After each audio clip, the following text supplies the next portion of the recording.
La Coupe du Monde de football, c'est typiquement l'événement qui concrétise la vocation de TF1.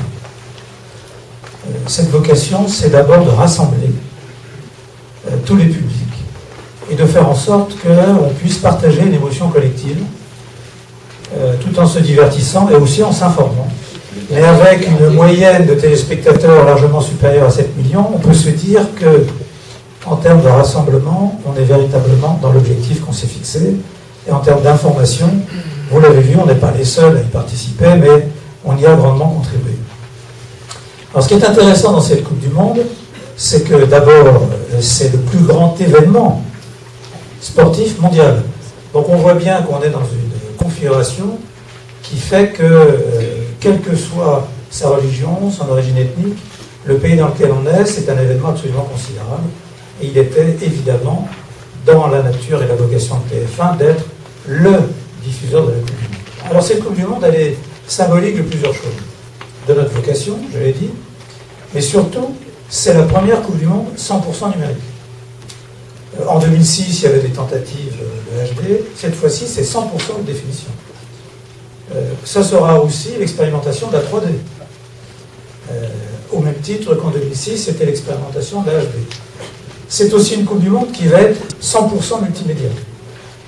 J'ajoute enfin que cette Coupe du Monde, c'est aussi l'occasion pour nous de lancer notre activité sur les jeux en ligne et les paris sportifs. Alors, si on prend simplement le plan économique, si vous me dites, est-ce que c'est rentable? La réponse à l'euro près, c'est non. Mais si on regarde de plus près les choses, qu'est-ce qui s'est passé? Contrairement à 2006, nous avions pour 2010, et c'est vrai pour 2014, l'intégralité des droits sur les matchs de l'équipe de France et sur les applications multimédia. Bien. En 2006, on a payé 100 millions d'euros pour 24 matchs.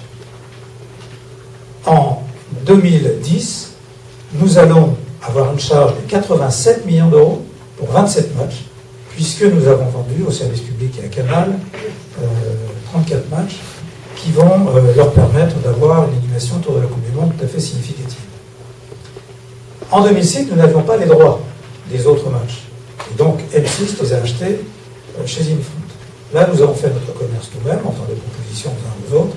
C'est le service public et Canal qui l'ont emporté, créant une équation économique extrêmement favorable. Autrement dit, la Coupe du Monde 2010 nous coûte bien moins cher que la Coupe du Monde 2006, avec une exploitation sur des supports beaucoup plus variés, et qui donc apporteront à TF1 une surface de relation avec ses téléspectateurs tout à fait considérable.